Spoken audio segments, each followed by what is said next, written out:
Hey everyone, this is Louis7 and today I have a trait build guide video for Blue Line Lore Masters, and I do want to give a quick plug to my Legendary Lore Master series. If you are unfamiliar with it, it's basically my experience on my Lore Master on the Legendary server, so maybe you can see some of the stuff from here and further action there if you are interested.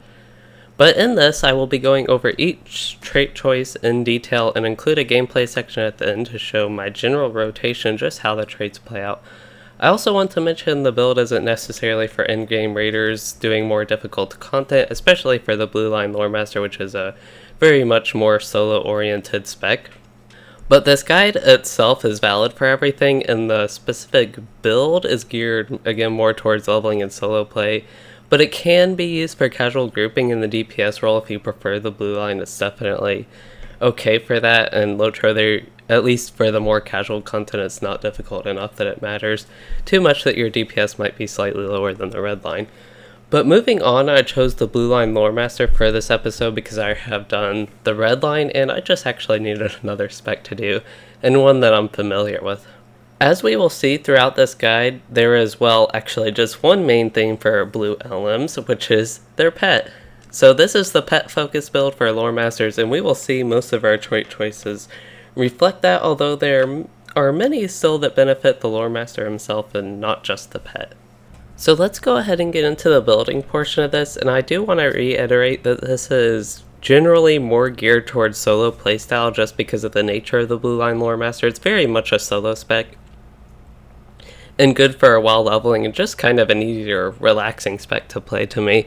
So I do want you all to keep in mind to not get bogged down maybe with my specific choices, and I think this episode's really going to benefit from the more in-depth look at each trait so you can decide if that sounds like something you want. So we'll go ahead and get into this, and just for speccing into the Blue Line, we get a lot of benefits for our pets.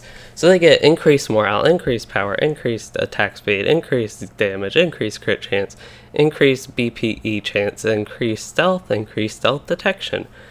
And also, when your pet lands a critical strike, your next skill has no induction, and that can't trigger more than once every 10 seconds. But that does come into play a lot because your pets will crit quite a bit, and you'll have your skill that has no induction. I do want to mention real quick that Lightning Strike is nice to use that on because it has a 2-second induction.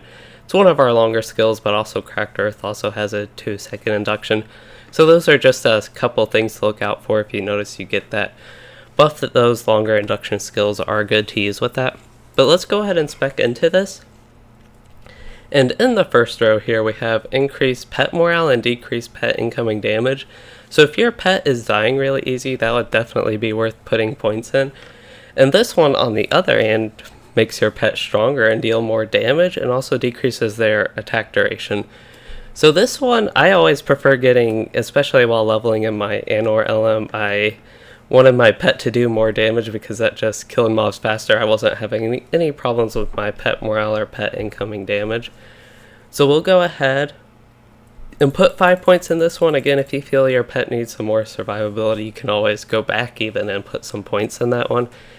And that'll unlock the first set bonus, and this one is your pets deal bonus damage to enemies suffering from Burning Embers. So Burning Embers is a skill you want to... Burning Embers, if you're unfamiliar with the Lore Master in general and unfamiliar with the red line, maybe Burning Embers is a skill you always want to be alternating. It has a 3-second cooldown, so you can usually use Burning Embers, another skill, than Burning Embers. It's kind of how the rotation works out for Lore Master, so that will be something you pretty much always will have up on the enemy and always will want to have up on the enemy just because you're using Burning Embers so much. So it's kind of like a permanent damage buff for your pets. And in this row we have increased pet critical chance and damage, so another thing to boost our pet's damage.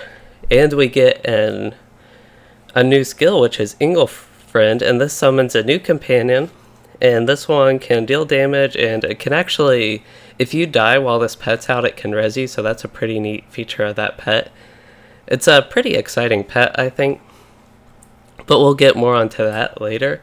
And then we have another active skill here called Inner Flame, and this one I do want to mention just because I've had so much experience with this lately, is you do have a deed associated with Inner Flame, so even if you want to pick it just to get some progress on that deed, you can do that. And I like this skill, especially at lower levels, just because it's something quick to heal, or if you need emergency self-heal, Lore Masters don't have that many self-heals, especially at low level. You get water lore, very high level, but definitely not at this point.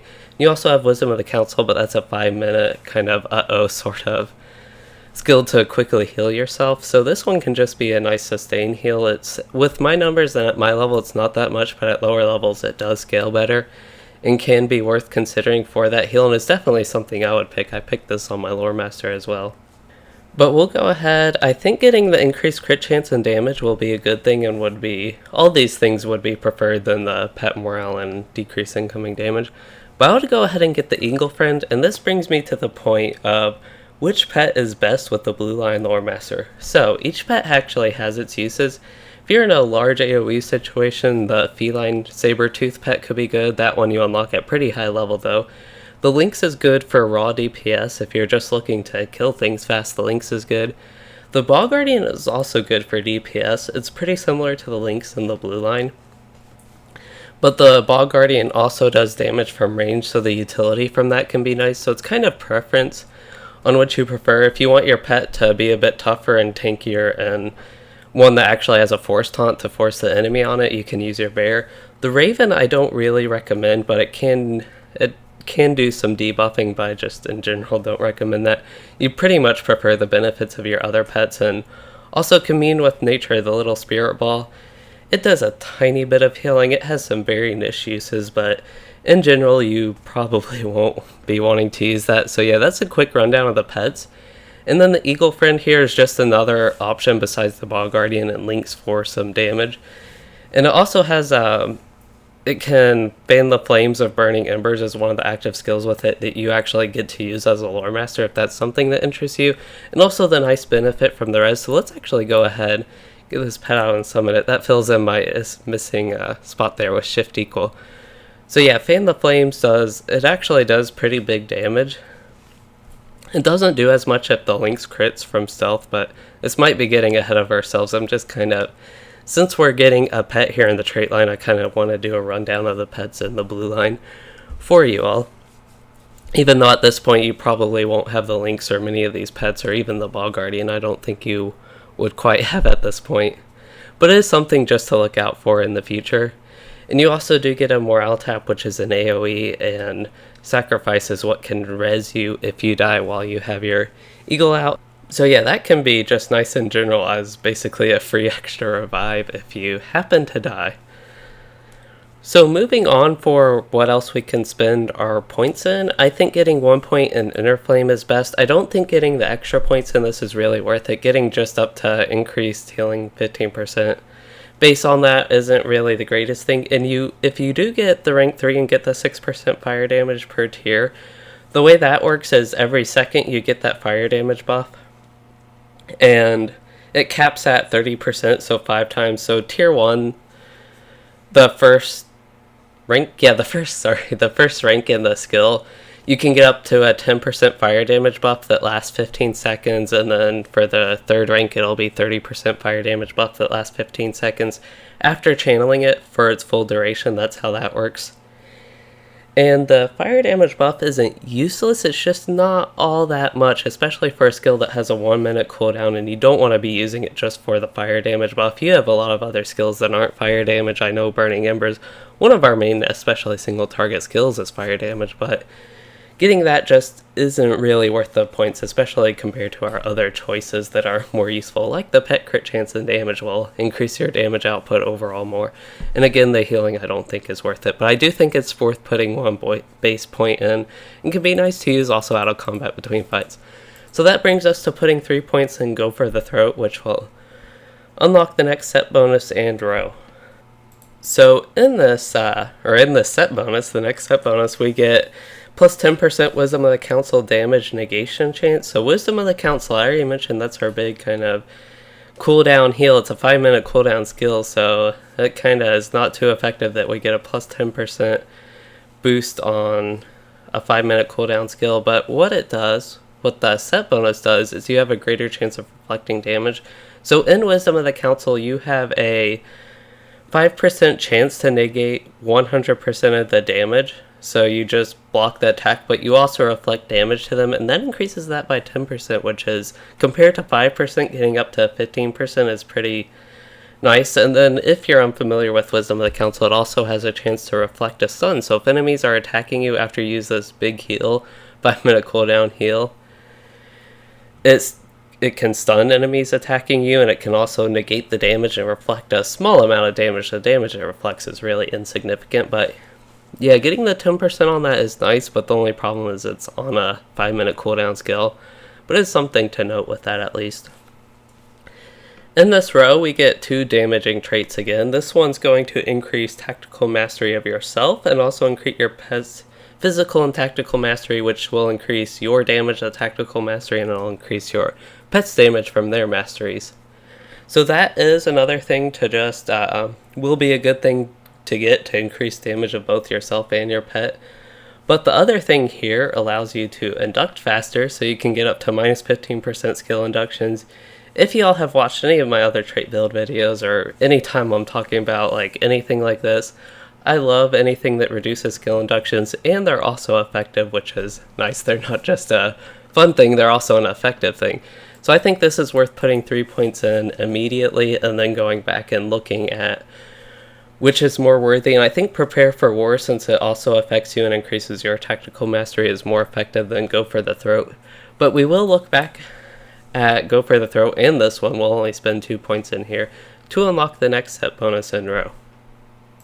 So this set bonus, Raven's Protection, is the Raven now offers a tactical mitigation buff to you and your fellows. This is why it can be useful in some situations where you're taking tactical damage, but honestly, when solo, you probably won't be taking that much tactical damage, and if you're doing some more difficult content or in-game content, your fellows, they should account for their own tactical mitigation and should not rely on the Raven's buff, so it's not as useful for the Fellowship.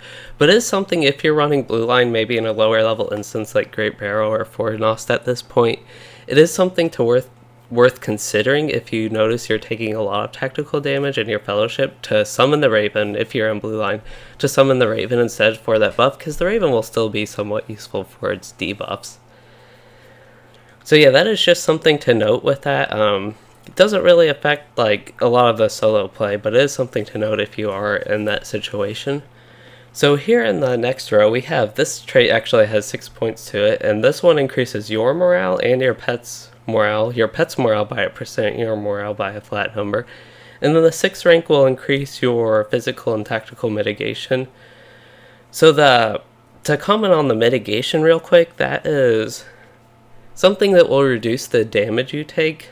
That alone is not worth putting 6 points in, but this is, I should get to this first. This is worth putting points in, because getting the increased morale and pet morale can be nice, but if you're having no trouble surviving at all, it probably wouldn't be worth putting points in. But just to put the numbers into perspective, that is about a 5% increase in my morale as well. Might even be at flat 5%. I think it is something worth considering if we don't see a lot of other appealing things. So we'll look back at this one kind of like the other increased pet morale, decreased pet incoming damage trait. But yeah, we'll look back at that. And then here we start getting into some interesting pet lore master dynamic traits at this point. So this one, you gain a damage buff whenever your pet is hit by a critical attack. So if your pet's taking aggro from the enemy, which hopefully they are, this is the pet focus spec, so hopefully your pet's strong enough that it'll be taking aggro and you won't be getting hit all that much. But whenever your pet is critically hit, you get a 5% damage buff. So the damage buff, if this was just a trait to give you 5% damage, that would be nice, but overall, it's not going to be the best thing. But it's something to look back on. We would rather something that has guaranteed damage like these, increased pet crit chance and damage, and the tactical mastery. Keep going back to those two. But yeah, that is something we will look back on as well. And then Catmint, so we get another active skill. This is a 45-second cooldown skill. This one gives your pet a buff, and it depends on what pet it is, what buff it gives them. So your bear increases armor and damage. Raven increases the mitigation debuff and its damage. Cats get reduced attack duration and increased damage. Everything looks like it gets increased damage, but Eagle gets increased morale tap and also gets increased damage. Oops. And your spirit, the little healing ball thing, it increases the morale restoration and morale return. And then finally, the Ball Guardian Bursting Root has a higher stun chance, and you also get increased damage. So this is something you definitely want, and whenever you're in sorry, my mouse keeps moving, but whenever you're in a fight that's tougher, you want to go ahead and use this. And you can also use it on cooldown just to get the use out of it. So that'll be the first thing we finally put a point in something in this row.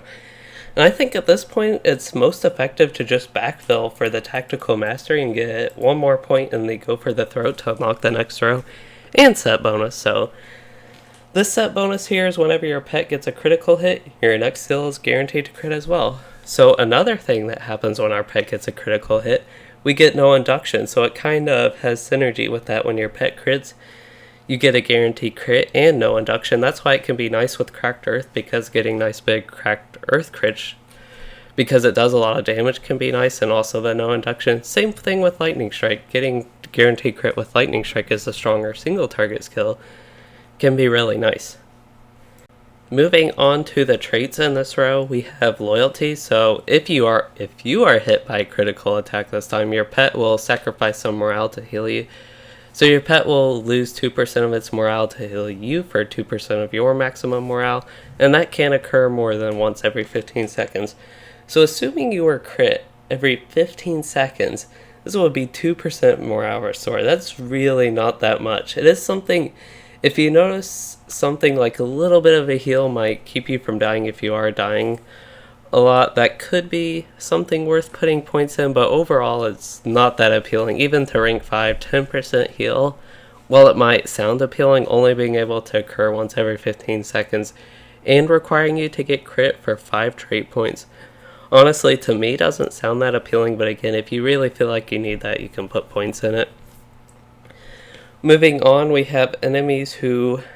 Sorry, my mouse totally keeps moving on me. We were going over the wrong trait there, but this one is after a battle is finished, you positively reinforce your pet, and it gains morale and a damage buff. So whenever you defeat an enemy, your pet gets a little bit of a heal and a little bit of a damage buff. Overall, this can be something worth getting just because you'll be defeating enemy, attacking another enemy, defeating an enemy in general while questing. So that is something worth considering, definitely, and getting the heal from that can be nice. It'd be nice if it also healed your morale, to be honest, but it only heals your pet's morale, which can still be nice just to get them back up for the next fight. But also getting the increased attack damage can be useful, but we would rather something that's always up and doesn't require defeating an enemy. So compared to that, we would look back at some earlier traits, I think, but getting the first point in that can also be useful just to get the effect. So the way I would go from here for my build is to go ahead and go for the Throat, and then it comes to decision time. I think getting Hardy Diet and going ahead and ranking that up and boosting our survivability at this point will be probably in our level 40s, depending how many extra, if you've done like your class quests, how many extra points you've gotten from deeds at this point. Some of the lore masters, just speaking from experience with my Anor LM recently, some of the lore master deeds are really annoying and take a long time to do, but yeah, getting the increased survivability around that time can be pretty useful, and I think getting 4 points in that to unlock the next row and set bonus will be useful, more useful than anything else we have here. And a note, that does increase your pet's maximum morale, so that's kind of another benefit if you're thinking about getting this for the 2% heal. Just increasing the morale flat can be more useful than that as well. So moving on, we unlock the next set bonus and the next row. The set bonus is when your pet scores a critical hit. Once again, a unique buff will be bestowed from your pet onto your fellowship. So I am actually unsure what this buff is. I feel like I should know what this buff is if I'm doing this trait guide. But just to note what this does is basically when your pet scores, you get a beneficial buff for not just yourself, but your entire fellowship.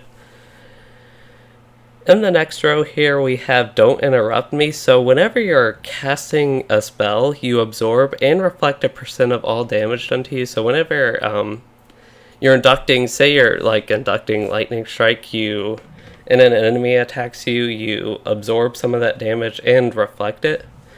It's 7% at the first rank, and then each rank will increase it by plus 7%, then plus 13% for a total of like 27%, I believe. That's kind of an odd number the way they have that, but I do think that's worth putting points in, because if you're solo, especially in instances, this would be less useful, but if you're solo, kind of the way theme of this build is you will be being attacked, especially while being inducted. It's just kind of, it'll happen, and being able to block some of the damage, that's a lot of damage absorbed, and being able to return it and reflect it is just very useful, especially getting the plus 7% and plus 13% to, I assume that's 27%. It's kind of worded weirdly with that. It looks like it's plus 13%, so it'll actually be 20%. I thought it was weird that way, but yeah, it'll be plus 20%, or not plus 20%. I feel like I'm explaining this really bad, but you will return and absorb 20% damage. You'll reflect 20% damage and negate 20% damage. So I think putting wait a minute, sorry, I got ahead of myself. That will be worth putting points in, but we actually prefer this trait on the right, because this one decreases our pet attack duration, but also decreases our skill induction. So we get to attack faster, our pet gets to attack faster, we're all happy with that. So we'll get 2 points in Don't Interrupt Me, which unlocks the next set bonus and row. So this set bonus is a big buff to our pets once again, kind of similar to our buff from just speccing into the blue line. We get increased morale for our pet, increased attack speed, increased damage, actually a significant plus 15% damage buff, increased crit chance for all those crit benefits, increased BPE chance, increased health and stealth induction, and they're actually immune to knockback, which is somewhat significant. If you notice your pet getting knocked back a lot, they'll be immune now. So we have, if we're on the legendary servers and you have 33 trait points to spend before, assuming this guide's even up before Moria releases, because Moria is probably going to release soon on that, and we'll have more trait points. But at level 50, if you're on the legendary server and you have 33 trait points to spend, which is around the maximum, you do have to do some extra things than just level to get there, so you might be around 30, but if you're at 33, the maximum, it would kind of work out nicely, because this is a bit of a spoiler, but I'm kind of getting ahead of myself, but filling these three would just have the 33 trait points, so I thought I'd mention that. But in this row, we get one of the most exciting Lore Master skills in the entire game, I guess in the entire Lore Master game. So this one, I think, is more exciting than Lightning Storm even. And this is called Sikkim. If you are unfamiliar with what this does, is it summons every companion you have for 20 seconds to attack the enemy. It has a 2-minute cooldown, and it also lets you command them. You get that second skill there it has in the middle, command pet, and that one can just make them attack the target of your choosing. So I just find that a really fun skill, because you summon all these animals that go attack the enemy, and you want to use that basically on cooldown or any tougher fights. It can make some things really easy as a Lore Master, just to be able to burn the mob so quick down, even faster than Redline. It's just huge burst damage, and also the pets will be taking aggro over you. And then the other thing in here is also really useful, Feral. So you take a few characteristics from depending what pet you have out. So if you have your bear summoned, you get increased morale and mitigation. If you have birds, which would include the eagle and raven, you get increased gust of wind damage plus 50%, which is significant, because that gets that up to, with my numbers, about 13,000 for the maximum damage. So that's actually a decent buff to gust of wind. And you also get increased crit chance. Feline's one of the pets. The links again, if you're kind of focused on DPS, the feline's good. You get decreased induction duration, which is always nice to me, and increased fire damage over time damage. Spirits, you get some increased incoming healing and outgoing healing. And then the Bog Guardian, another pet that you would use for damage, the ranged one, you get increased flat tactical damage 10%, so every skill instead of just like the fire dot damage like felines. You also get plus 2 second stun duration, so you have a couple stuns and we'll actually get one more. But you have Light of the Rising Dawn, that would become a 5-second stun. And also the stuns from Wisdom of the Council, everything just gets 2-second increased duration with that. So the way I would put trait points from here is I would first get Sikkim, and then Feral, and then I would go ahead and finish out Don't Interrupt Me. And again, this is kind of where you would be at the level 50 in the Legendary servers if you have all the trait points available.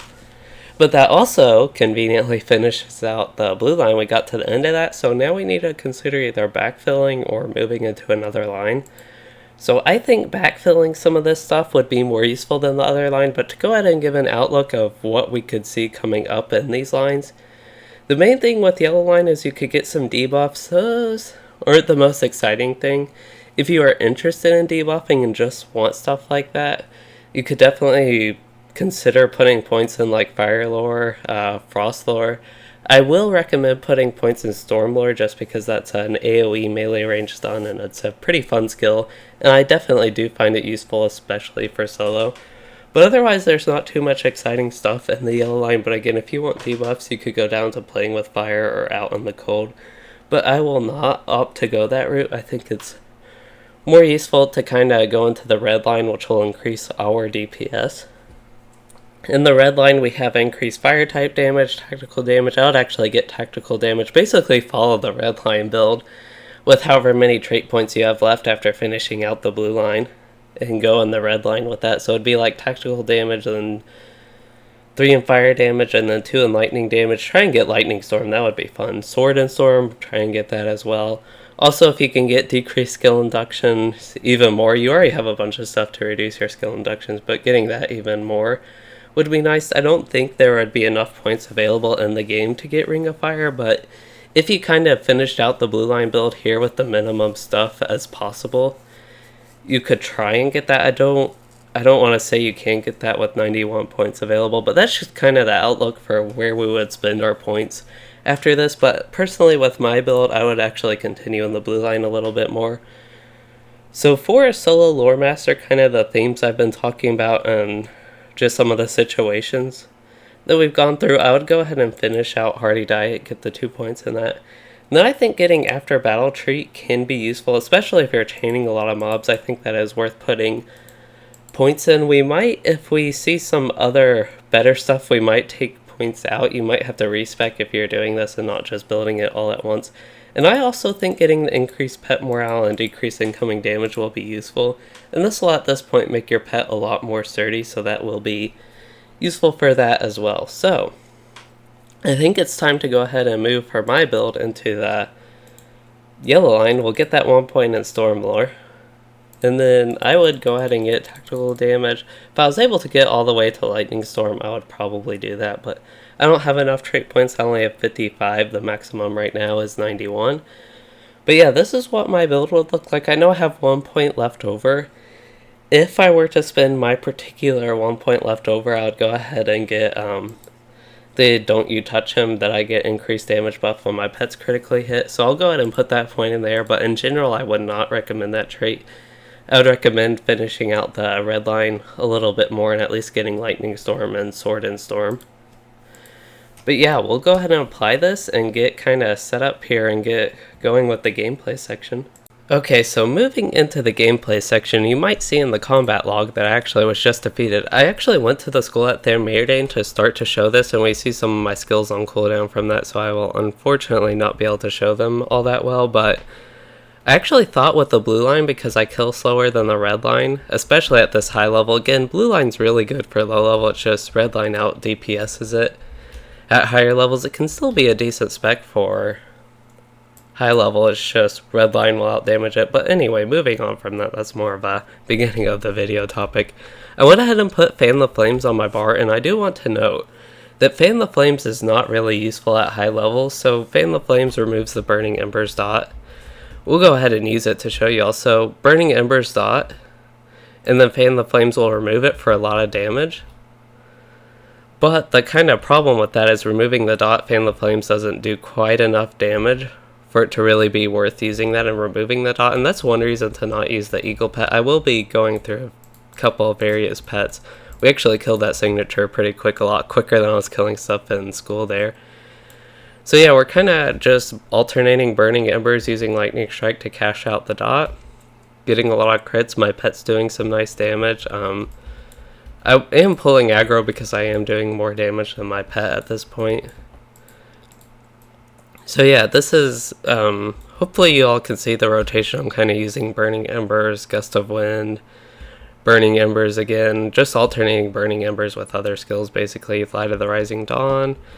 Now that he's in melee range, I'll use a quick Staff Strike and then start running away, and yeah, that's pretty much it as far as that goes. We'll go ahead and use Catmint since it's off cooldown with the Eagle. What does that give him even? So that gives him the Beak Grin Morale Tap, increases that. And also increases his damage. I got a nice crit from Lightning Strike there. That was actually a good showcase. So I got two 35k crits with Lightning Strike, one for the cash out damage and one for the regular Lightning Strike damage. And it was also instant cast, so that actually really showcased when the pet gets a crit how much you can do with that with something like Lightning Strike if you do notice it. So yeah, this is a green mob, so he's going to die pretty fast, but hopefully this is just showing you all some of the gameplay with Blue Line Lore Master and how our traits apply. So my pet of choice would be the Lynx here, so we'll go ahead and go with the Lynx. I think it's a more effective pet overall, so we can get the pet skill off the bar. Again, I am, as a Lore Master, I'm using Burning Embers alternating with other skills such as Gust of Wind or Lightning Strike. If I want to do more damage, I would go ahead and use Lightning Strike. And then go ahead and build more of the Burning Embers dot. I actually had the instant cast with Gust of Wind there for my pet critting, but this is also a good time to show the Storm Lore stun, but I got stunned there in that case as well. Looks like he resisted my Burning Embers dot, but yeah, that's okay, and probably kill a couple more here with, I think killing the signature will be good with the cat, and we can go ahead and use Catmint for this one. Again, it's basically the same thing as far as the Lore Master. Every time I'm starting with Burning Embers, Gust of Wind, Burning Embers, and now I'm going to Light of the Rising Dawn, and then I'm going to use Burning Embers, and if he was still alive, I would use Lightning Strike, Burning Embers, Gust of Wind, Burning Embers. Basically the rotation there. I feel like Lore Master rotation's pretty solid. Sticky Gourd is, especially if the mob was, I expected them to live longer, I would use that ahead of anything else. I'd use Burning Embers than Sticky Gourd, but that was another nice crit from Lightning Strike. But these mobs aren't really living long enough for that, but that's basically the situation. Like this mob, I would use Sticky Gourd if I expect them to stay in the dot for a while. Otherwise, it's not the most useful skill. Light of the Rising Dawn has the benefit it does more damage than Sun. Same with Lightning Strike. Another nice crit from Lightning Strike. Got so many crits off of that one. And the instant cast from my pet critting. But yeah, this actually shows, I think, some of the effectiveness of how Blue Line Lore Master can be good for solo landscape and questing and just kind of the adventuring spec, have an easier time. So we'll go ahead and get rid of Luna here, my cat, and summon a Bog Guardian. Yes, my Bog Guardian Leggin to join my Lore Master Leggin. So we'll go ahead and kind of go through the rotation. Still the same, I'm just having a different pet out at this point, kind of showing the benefits of the pet. So the Bog Guardian, good thing with that is I could just send it on the mob and he's just like attacking, and the Bog Guardian's pretty good. He could solo that mob, especially if his skills were off cooldown. Maybe give him some Catmint. Kind of showing the effectiveness of the Bog Guardian there. But this is a time I would use probably Inner Flame. Just go ahead and get a quick heal. I'm about to attack a signature and also get that fire damage buff. So we will go ahead and use Sikkim on the signature. You can see how quickly... You can see it's all the pets, first of all, and then how quickly they go after it. So I have two Bog Guardians out with it now. And yeah, they are killing that Drake very fast. And they're still out. If there were like a few signatures here, they could probably kill them. And unfortunately they went away. But yeah, that really shows how useful Sikkim is for some burst damage. If you're having any more difficult thing, even like, I know that was just a signature and they basically killed that in just a couple seconds, but even like a Elite Master, it could be something if you're having, for example, Bloodwing and Ingmar. Actually, I don't think you would have that train at that point, but just something like that. It's a very useful skill, even if you're maybe mainly playing the red line, just switching to the blue line for that burst damage to do something difficult pretty quick is a very nice skill for that. But I feel like the gameplay section has gone on long enough. Hopefully you'll have seen how I've used everything in this landscape, kind of the ideal, I guess, for a treasure cache, but kind of ideal for a Blue Line Lore Master area and how that goes. And the rotation is basically the same for each pet. It really is the same, actually. Just the different utilities of the pet. Hopefully it showed that a little bit. And at the end, I do want to mention, again, my legendary Lore Master. If you're interested in seeing more Lore Master content, I'm still working my way up in the levels through him, at least at this point, and we'll be moving into Moria soon, I guess, on him with the legendary server. But yeah, I hope you all enjoyed this video and found it useful. I think this one ended up being a little bit shorter, even though the gameplay section was longer. And again, if you have any feedback, I would really appreciate that. But if you did enjoy, please do consider liking and subscribing for more, and thanks for watching, everyone.